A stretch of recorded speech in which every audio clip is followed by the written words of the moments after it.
It's 6 a.m. in Ho Chi Minh City. While most cities are still stretching and yawning, this one is already moving. There's something magical about Saigon in the morning. The chaos hasn't arrived yet, but the rhythm has. The air feels lighter, cooler for just a few moments before the sun takes over. And if you're lucky enough to be up early, you'll witness a side of the city most tourists sleep through. As the sun begins to rise, the city exhales a quiet energy.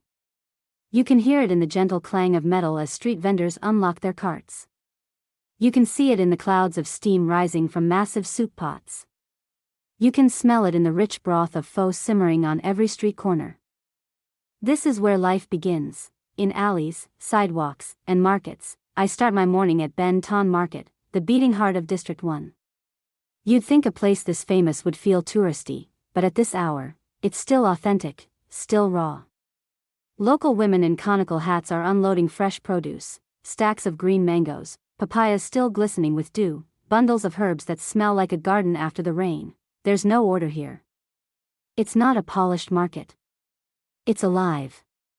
It breathes, and you breathe with it. Vendors shout playful greetings across aisles.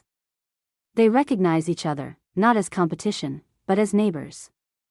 A fishmonger cracks a joke, and a woman selling chili paste throws her head back in laughter. It's not a show. It's not curated. This is their life. You want to connect? Start with food. I walk over to a tiny stall where an old lady is making banh quan, steamed rice rolls stuffed with minced pork and wood ear mushrooms.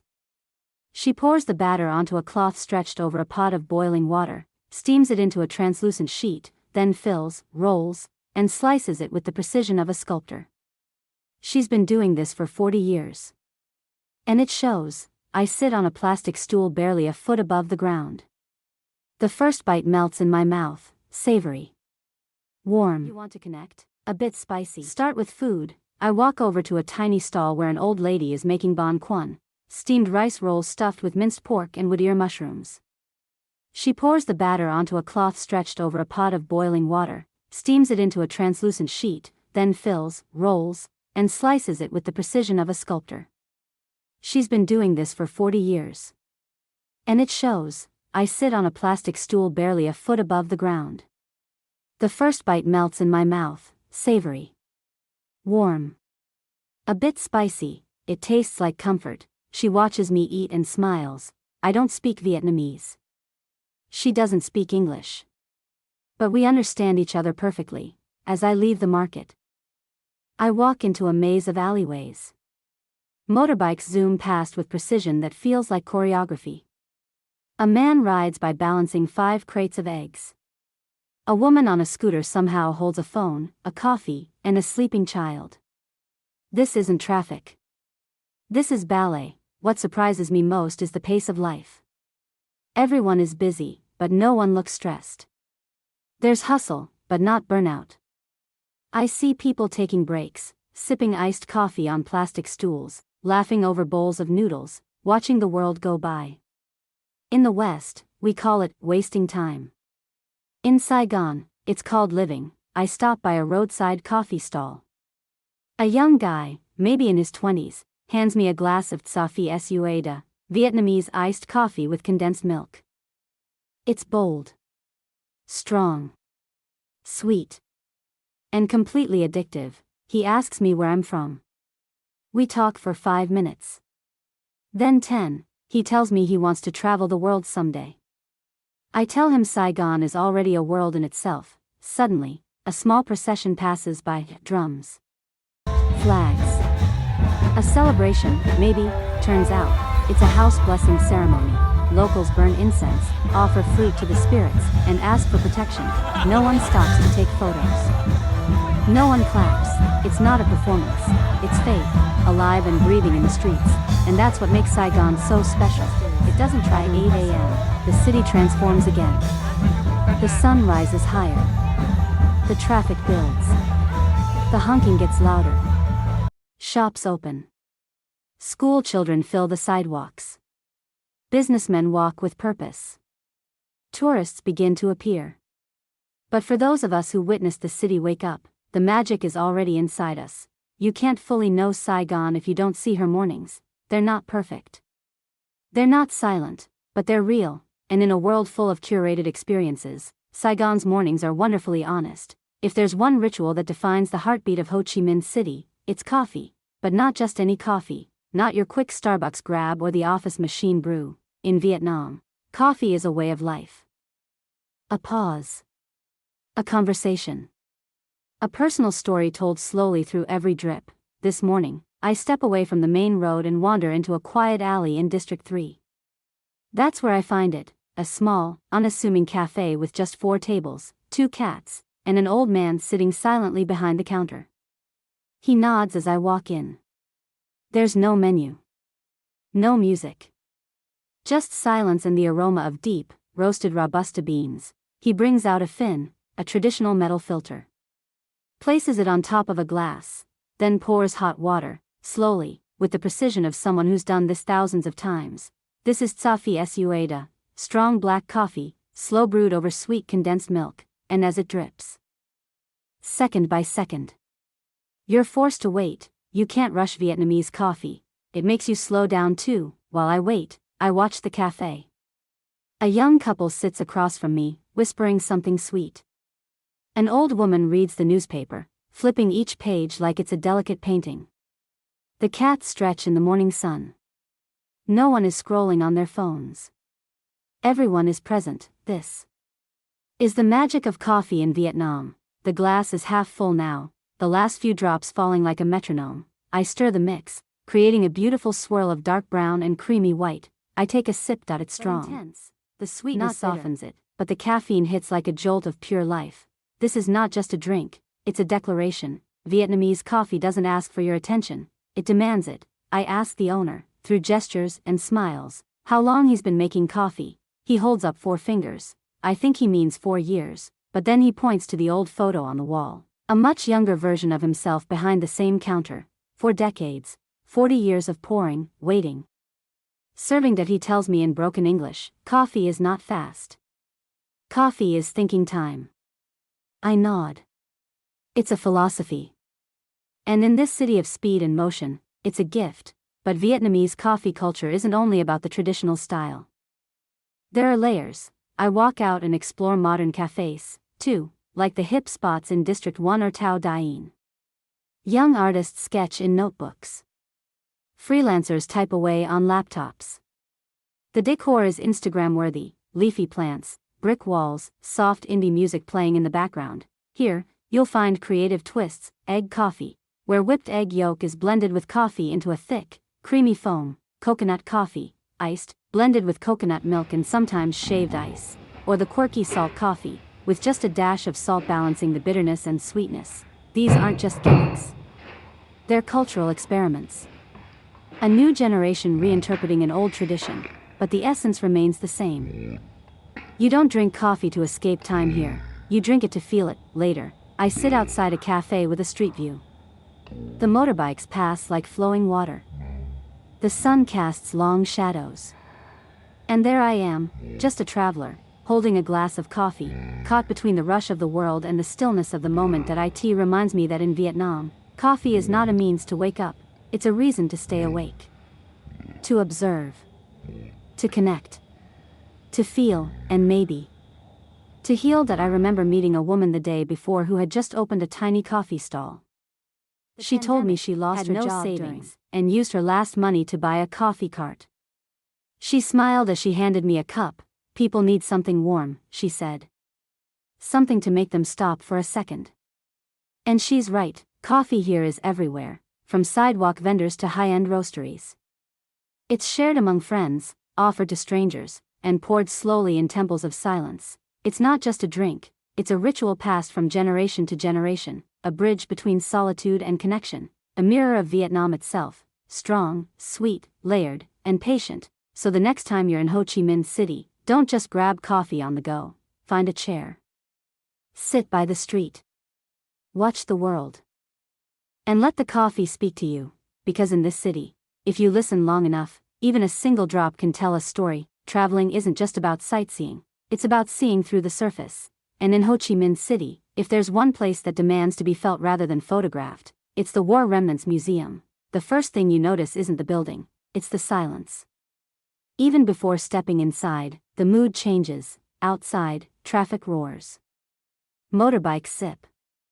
Laughter fills the air, but here, the energy softens. Almost out of respect, standing at the entrance, old American tanks and helicopters sit still, giants from another time. They're not majestic. They're haunting. Paint is peeling. Bullet holes remain. They aren't displayed to impress, but to remind that war leaves behind metal and memories. I walk inside. And the first photograph I see hits like a punch, a child running. Naked. Screaming, napalm burns on her back, her eyes wide not with fear, but with confusion. Why is this happening? It's not just a museum. It's a confrontation. The rooms are dimly lit, as if to say, this is not entertainment. Walls are covered in photographs taken by journalists from around the world, some of whom died capturing these very moments, images of destruction, yes. Of villagers but also of each other in ruins. Of soldiers with hollow eyes. Of mothers carrying their children through rivers of fire. There are letters from American soldiers, some apologizing, some questioning, some just trying to make sense of what they did. Point 1 reads, "We dropped bombs we didn't understand, on people we never met, in a war we were told we were winning." It's handwritten. You can almost feel the ink bleed with regret. There's a section dedicated to Agent Orange, a chemical used during the war that still affects people today. Photos show children born decades later, with deformities. Families broken by a poison they never saw. It's hard to look, but harder to turn away. A group of Vietnamese schoolchildren walks past me. They're quiet. Their teacher explains the war not with blame, but with balance. She says, "We teach this so they never forget peace is better." That line stays with me. In one corner, a video plays. Survivors share their stories. A man tells how he lost his entire family in a single airstrike. He smiles as he speaks. Not because he's forgotten, but because he's forgiven. In another clip, an American veteran returns to Vietnam. He visits the village he once bombed. He kneels before an old woman and weeps. She places her hand on his shoulder. Forgiveness in motion. This is humanity. The museum doesn't glorify anything. There are no triumphant anthems. No grand victories, just truth, painfully honest, uncomfortably necessary. I realize something important here. This isn't just Vietnam's story, it's the world's story, of how nations fight. And people bleed, of how power can blind.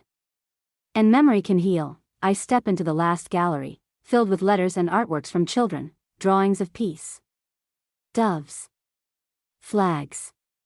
Families smiling. One child writes, "I don't know war. I only know my grandpa's eyes when he talks about it." That single sentence says more than history books ever will. Not broken, but awakened. Outside, the city continues. Motorbikes still honk. Vendors still sell. Children still laugh, but everything feels different now, because I've seen the scars beneath the skin, and yet.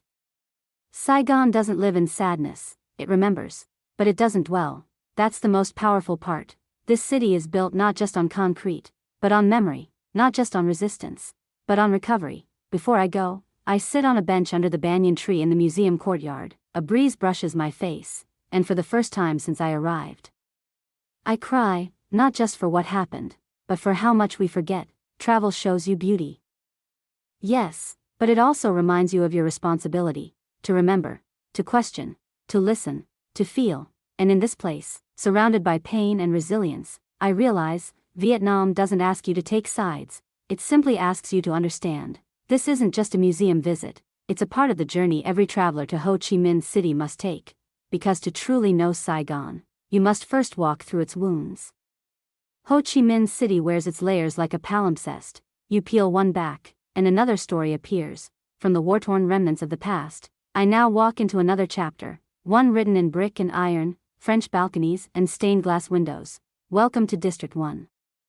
Where the city whispers in French, I arrive at Notre Dame Cathedral Basilica of Saigon, and for a moment, I forget where I am. Its twin bell towers rise 58 meters into the tropical sky, cutting through the dense heat like a European memory. But this isn't Paris, this is Vietnam, and somehow, this cathedral belongs here too, constructed in the late 1800s. Every red brick of this church was imported from Marseille. Its stained glass windows arrived from Chartres, it's neo-Romanesque. Structure was the pride of French Indochina, but it's not just a colonial relic. It has become Vietnamese. Our Lady's Church. On Sundays, hundreds gather outside, some entering for mass, others simply sitting on the benches to pray or watch the world move by. A young couple lights incense. An old man crosses himself slowly. The bells don't just echo, they comfort. I stand there, absorbing the contrast. Behind me, mopeds fly past in a constant blur. In front, the cathedral stands still, silent. Dignified, an anchor in a sea of motion. Next to it, like a faithful companion, stands the central post office. And it might just be the most beautiful post office in the world, designed by Gustave Eiffel, the same mind behind the Eiffel Tower. This building is a masterpiece of colonial architecture.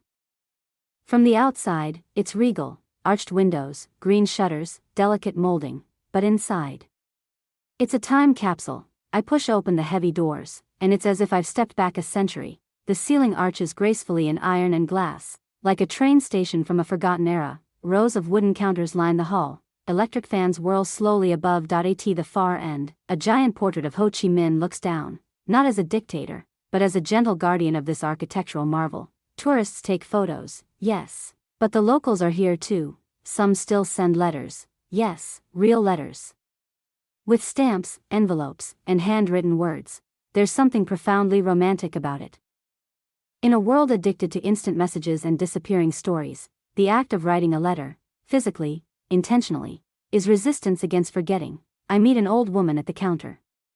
She's writing to her son who lives in Canada. She doesn't own a smartphone. She says she prefers the waiting. When you wait for a letter, you remember the person more, she tells me, smiling, and when you write one, you speak from your heart, not from your thumbs. I nod, suddenly aware of how quickly I've stopped doing that, pausing to express, rather than to react. On one side of the post office. Inside is Mr. Dung Van No, Vietnam's last public letter writer, now in his late 80s. With thick glasses and a typewriter that looks older than him, he spent over half a century helping people write love letters, official requests, even apologies. He speaks fluent French, English, and of course, Vietnamese. I watch as a young man sits across from him, dictating a love letter. Mr. No listens patiently, pauses, then begins to type. His fingers move slowly, deliberately. Click. Clack. Click. Every word carries weight, every sentence, a heartbeat. This post office isn't just about mail, it's about memory, about preservation. I walk outside again. And the midday heat greets me. The street is alive. Students in white AO dye pass on bicycles. Vendors sell iced drinks and pressed sandwiches. Motorbikes weave like dancers, but the colonial buildings remain still, like quiet grandparents watching the children play.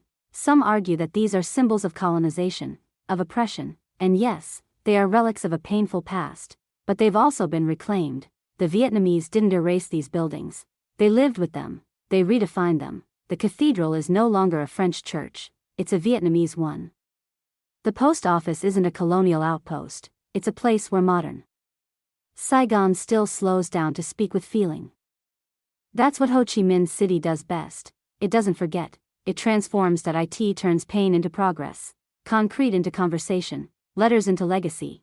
And as I stand between the brick of Notre Dame and the iron of the post office, I realize something. History isn't just in museums, it's in the buildings we still use, the roads we walk on, the stories we choose to keep. This isn't just sightseeing, it's time travel, with a Vietnamese soul. That if Ho Chi Minh City had a soul you could taste, it would be found on the street, not in a fancy restaurant, right there, not behind a tattered umbrella, next to a busy alley, where plastic stools cling to the edge of the sidewalk like petals in a storm. Street food in Saigon is not just food, it's poetry, it's chaos, it's history written in flavor. Tonight, I walk through District 4, long known as one of the most vibrant culinary neighborhoods in the city. The air is thick with scents: ginger, garlic, fish sauce, fresh herbs, and smoke. I stop at a tiny stall lit only by a single yellow bulb. A woman in her 50s is grilling something over a small charcoal fire. It's banh trang nuong, a crispy rice paper grilled like a Vietnamese pizza. She spreads egg on the paper, adds minced pork, scallions, chili paste, and crunchy shallots. The whole thing sizzles like a love song on fire. I take one bite, and time stops. Crisp, spicy, tangy, rich. That it's everything all at once. like Saigon itself, bold, unapologetic, alive. Around me, plastic stools in blue, red, and green form a chaotic symphony of color. Teenagers laugh over plates of oc len zao dua, snails cooked in coconut milk, scooping them out with toothpicks like treasure hunters. Office workers slurp hu tiu, a light noodle soup, steam fogging their glasses. A mother wipes sauce off her daughter's chin with the sleeve of her own ao dai. The sounds are pure rhythm, metal spoons clinking, woks roaring. Scooters zooming by, the laughter of strangers and the hiss of chili oil hitting heat. This is dinner in Saigon. I move on to another stall, this one's selling banh mi. The vendor, a young man in a backwards cap, slices open a crusty baguette with surgical precision. Inside goes a symphony of textures: pate, grilled pork, pickled carrots, cucumber, coriander, and a splash of Maggi sauce. This sandwich isn't just food. It's legacy. A French baguette reborn through Vietnamese resilience, a reminder of how this country doesn't erase history, it transforms it. As I eat, he tells me he learned the recipe from his grandmother. Every bite, learned it, he says, is someone's memory. Next, I find myself sitting at a makeshift table with a group of strangers eating goi quan, fresh spring rolls, dipped in thick peanut hoisin sauce. There's something beautiful about it. We don't share a language, but we share food, and that's enough. I ask a local woman why she always eats outside instead of at home. She laughs. At home, I eat alone. Here, I eat with the world. That line stays with me. Street food here is more than convenience. It's community. It's a form of therapy, a daily ritual. A performance that repeats every night but never loses its charm. There's no separation of rich and poor here. You'll see a man in a business suit slurping pho next to a motorbike mechanic covered in grease, and they'll smile at each other because they're both enjoying the same 40,000 VND bowl of heaven. I try bun thit nuang, vermicelli noodles with grilled pork, pickled vegetables, fresh herbs, and a generous drizzle of nuoc cham, the famous Vietnamese dipping sauce that tastes like sweet, sour, and mystery all at once. And then there's cha, Vietnamese dessert soups. I order a glass layered with mung beans, jelly, coconut milk, and crushed ice, sweet, cold, comforting. That it reminds me of childhood, even though I didn't grow up here. That's the thing about food in Saigon. It speaks to something deeper than hunger. It speaks to nostalgia, even if it's not yours, to belonging, even if you're far from home. And then, as the night deepens and the last grills dim their fire, I see a young girl helping her grandmother pack up their cart. She waves at me, her tiny hands covered in dough. I wave back. In this city, food isn't just made, it's passed down, through generations, through stalls and sidewalks, through stories told over steam and spice. You don't need a map in Saigon, you just need your senses, your appetite, your openness. Because here, food is the map, and every meal, sometimes, to understand a city, you have to leave it for a while. Ho Chi Minh City buzzes like a heartbeat on caffeine. But just 2 hours away, the world slows down, and you enter a different Vietnam, a greener one, a gentler one. This is the Mekong Delta, the southern soul of the country. I join a small group tour in the early morning. Our minibus rolls out of the city as dawn breaks behind skyscrapers. Gradually, concrete fades into rice fields, and the rhythm of horns becomes the chirping of birds. The Mekong isn't just a river, it's a way of life. We arrive in Mai Tho, where long wooden boats wait at the edge of the muddy riverbanks like sleeping water dragons. I step aboard. The engine sputters, the boat rocks, and we're off, gliding through caramel-colored water, surrounded by endless rows of palm trees. The air here is warm, but softer. It smells of wet earth and coconut husk. Everything feels ancient, like time forgot to tick forward here. And we're lucky it did. We pass by floating houses, where people live entirely on the water. Tiny children wave from doorways, fishermen mend nets. A woman washes vegetables in the river, laughing with her neighbor who does the same. There's a rhythm here, not just to the current, but to life. The boat docks near a coconut candy workshop. Inside, women work swiftly, turning boiled coconut milk into thick, sticky candy. It's cut into cubes, rolled in rice paper, and packed by hand. One of the workers offers me a piece, still warm. It melts in my mouth, sweet, chewy, familiar. We make everything with love, she says. And I believe her. Later, we climb into small sampans, narrow wooden boats rowed by hand through jungle-like canals. The water narrows, the light dims, and the world becomes quiet. all I hear is the dip of the paddle, the wind in the trees, the occasional chirp of a hidden bird. It feels like floating through a secret. The palm fronds arch overhead, forming a green tunnel. No phone, I could stay in this no moment noise. forever. Just now, we dock again and walk through a village path lined with banana trees and flowering bushes. We're welcomed into a small wooden home, where a family serves us honey tea with lime and bee pollen. Next to the tea, local fruits, dragon fruit, mango, jackfruit, longan. A man strums a guitar, a woman begins to sing. Traditional Vietnamese folk songs echo through the air, soft and unhurried. I don't understand the words, but I understand the feeling. A local guide tells us, in the city, people chase time. Here, we invite time to sit with us. That line stays with me. We walk past more homes, some built on stilts above the flood line. Children run barefoot, laughing. An old woman picks herbs from her garden. A man naps in a hammock, swaying gently in the breeze. There's poverty here, yes, but also pride. People wave at us with smiles, not out of politeness, but from habit, because kindness is the currency of the Mekong. Before heading back, we're served ka kotu, caramelized catfish in a clay pot, a Mekong specialty, rich, tender, cooked slowly like everything else here.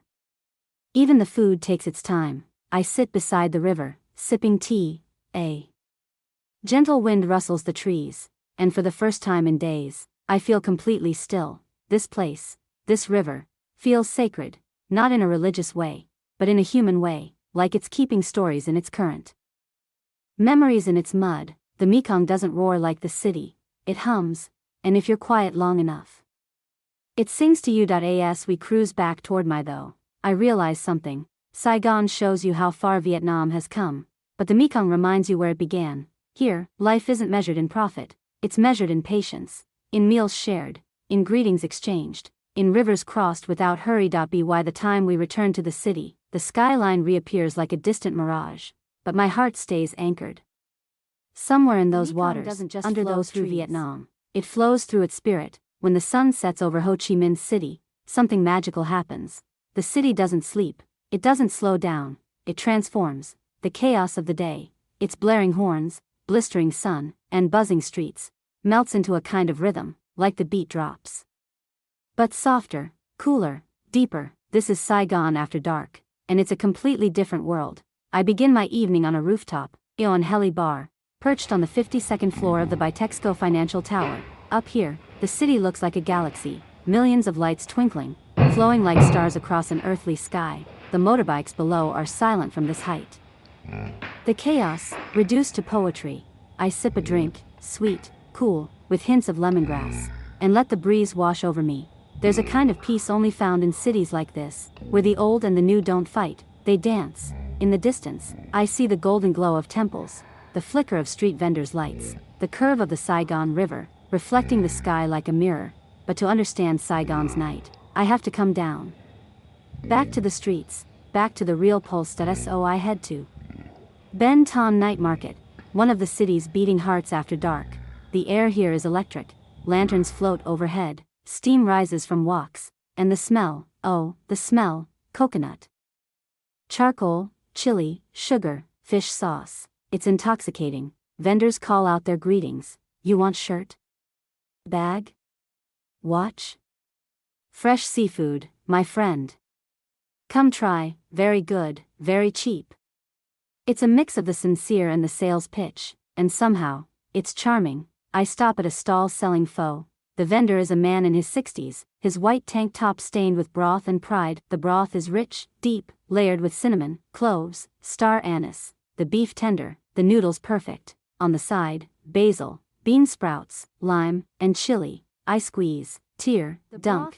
He serves me with a wink, layered with cinnamon, cloves, star anise, the beef tender, the noodles perfect. On the side, basil, bean sprouts, lime, and chili. I squeeze, tear, dunk, and for a moment, the world disappears. It's just me, the bowl, and the soul of this city, served hot, fragrant, and without apology. Around me, the market is alive. Couples shopping, friends laughing, children chasing each other between stalls. A street performer plays the Dan Tran, the sound like wind woven into music. I drop a few bills into his hat.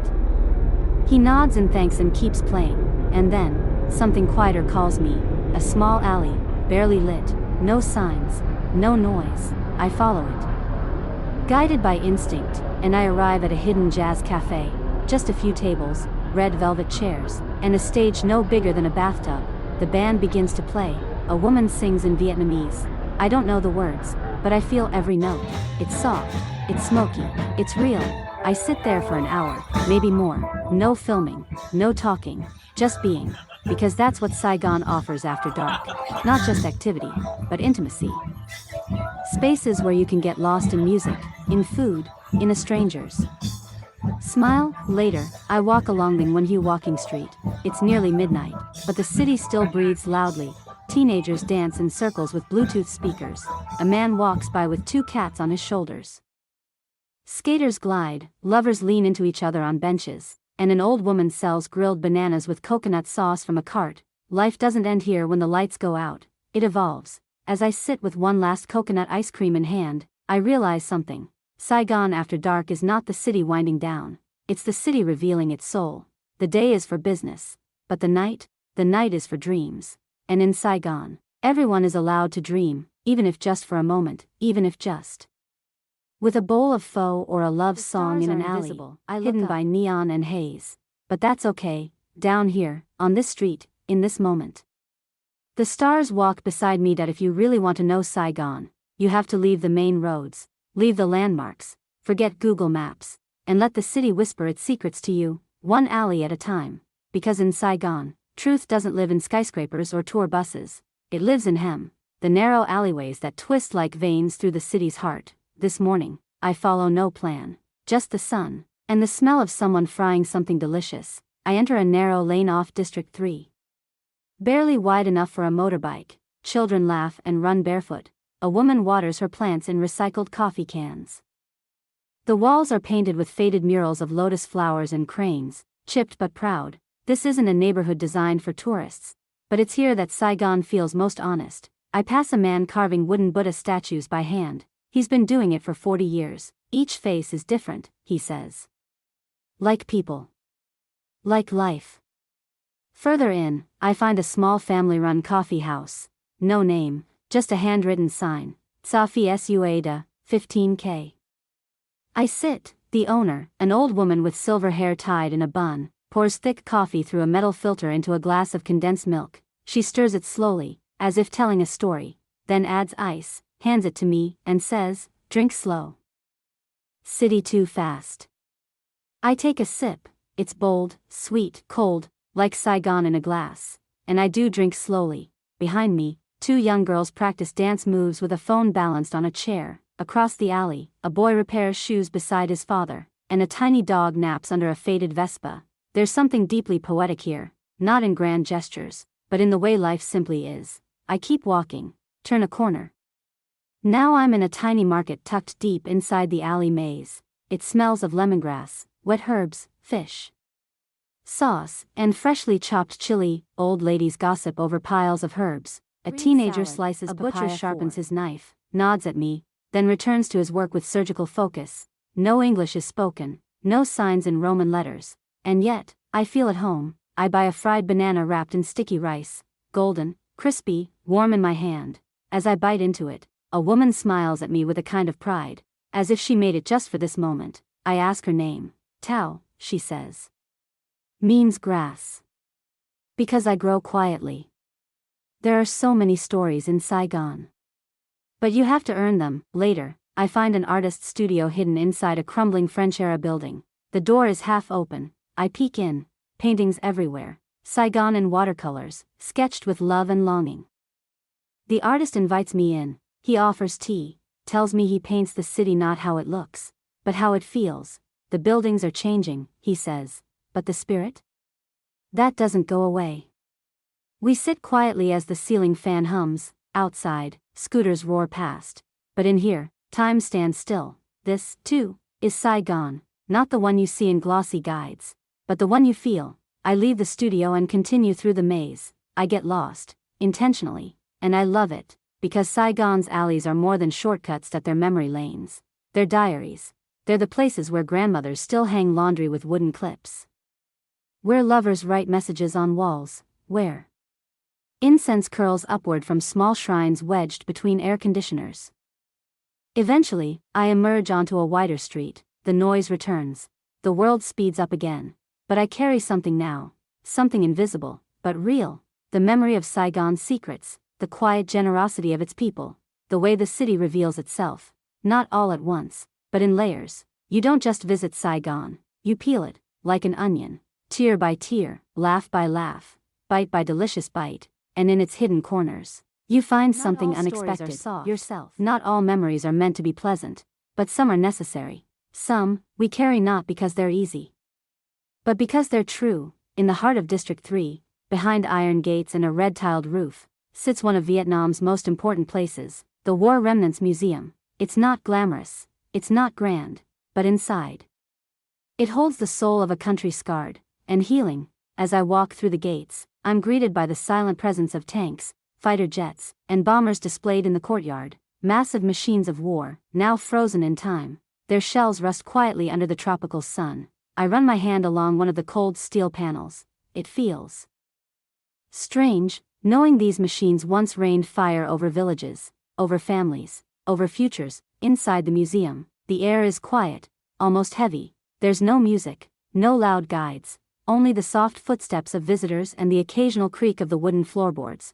The first gallery I enter is lined with photographs, black and white, unflinching, images of soldiers, victims, protesters, of children running from napalm, of families mourning, of journalists caught between bullets and truth. I stop in front of a photograph I've seen before, but never like this. A little girl, naked, crying, her skin burned, running toward the camera. Behind her, a village in flames.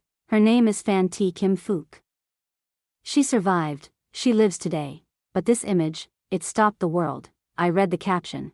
Then I sit, because some pain is too big to stand with. As I walk deeper into the museum, I reach the Agent Orange room. Here, the walls speak not in words, but in deformities. Children born decades after the war, still bearing its cost, limbs twisted, faces altered, lives reshaped. It's not easy to look at, but it's harder to look away. There's a glass case filled with personal artifacts.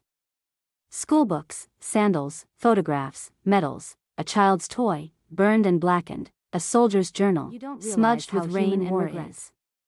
Until you see it in handwriting. In another room, I see the international outcry, photos of peace marches in New York, London, Tokyo, letters from students, paintings from children across the world. They weren't Vietnamese, but their hearts were. It reminds me, war is never just about countries, it's about people. I find myself at a quiet exhibit of prisoners held in tiger cages, metal bars, chains, mock cells showing the torture endured. A single sign reads, "We do not show this for revenge. We show this to remember." That line hits me in the chest. This museum is not about blame, it's about memory, about making sure no one forgets the cost of conflict. Not just in lives lost, but in the lives that had to keep going. As I step outside, back into the sunlight, the contrast is jarring. The street is busy again, motorbikes whiz past, children laugh nearby. The city doesn't stop, because it can't stop. That's the miracle. Vietnam didn't just survive, it transformed. And that transformation isn't just in skyscrapers or high-speed trains. It's in the way people forgive. In the way they welcome you, no matter where you're from. I think of the old woman who served me tea in an alley, the artist who paints the soul of the city, the man who served me pho with a wink. They lived through the war, and yet they offered nothing but kindness. That is strength, not forgetfulness, but forgiveness. Standing in the museum courtyard, I take one last look at the rusted tanks. They seem smaller now, not because they shrank, but because I've seen something bigger. The resilience of the human spirit, the beauty of rebuilding, the quiet, determined hope that pulses through every street of Ho Chi Minh City. This museum doesn't ask you to feel guilty, it asks you to feel human.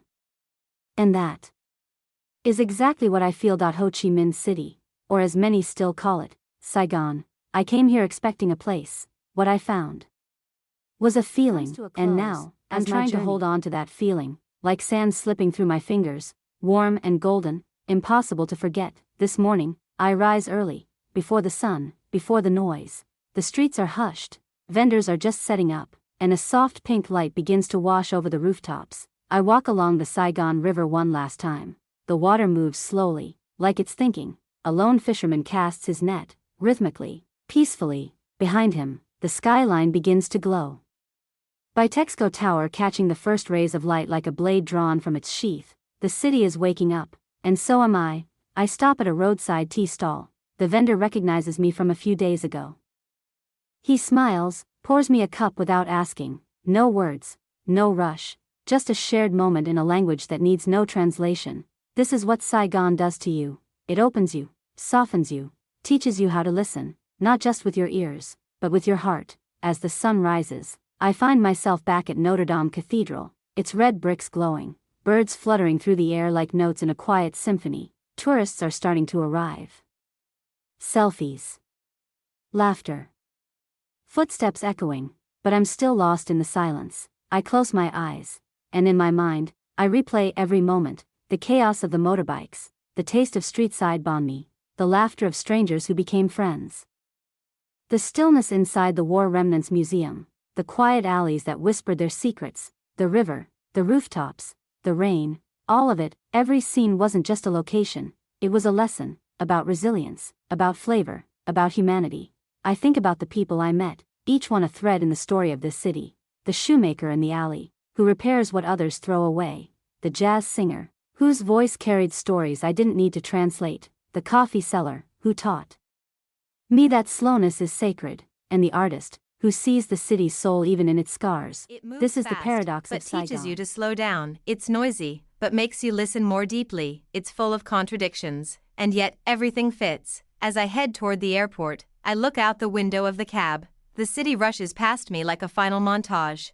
Children in uniforms heading to school, a woman on a scooter with 3 baskets, 2 chickens, and 1 sleepy child, a vendor steaming dumplings under a blue tarp, an old man reading a newspaper outside his home. It's ordinary, it's extraordinary, and suddenly, I don't want to leave, because Saigon isn't a city you just visit. It's a city that visits you. It walks into your heart quietly, barefoot, with a bowl of soup and a story. And once it enters, it never really leaves. I reach the airport, check in, wait, and even here, surrounded by departure boards and duty-free shops, I still feel the city, in the spice lingering on my tongue, in the dust on my shoes, in the rhythm still thumping in my chest. My plane is called, I stand, and just before I board, I whisper to myself, "Come on, Saigon." Thank you, Saigon, for your chaos, your kindness, your flavors, your truths. I'll carry you home with me, not in postcards or souvenirs, but in the way I see the world now, more gently, more gratefully, and someday, I'll return, not just as a traveler, but as someone coming back to something that already feels like home.